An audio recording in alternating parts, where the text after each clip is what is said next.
Dad, মম, আমার মনটা অনেক বড়। আমি তোমাদের খুব ভালোবাসি, আর তাই আমি তোমাদের কারো কথা ফেলতে পারিনি। তোমার পছন্দ একটা, আমি রাখতে বাধ্য, কারণ তুমি আমার জন্মদাতা পিতা। তোমার পছন্দ আরেকটা, আমি তোমার কথাও রাখতে বাধ্য, তার কারণ তুমি আমার মাতৃ। তোমাদের দুজনের কথা রাখার জন্য আমি দুইটা মেয়েকেই বিয়ে করছি। তার মানে কি, পৃথিবীর শ্রেষ্ঠ সন্তান কিন্তু আমি।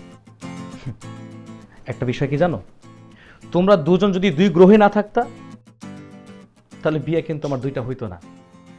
দুইজন দুই গ্রহে বলেই বিয়ে আমার দুইটা হয়েছে।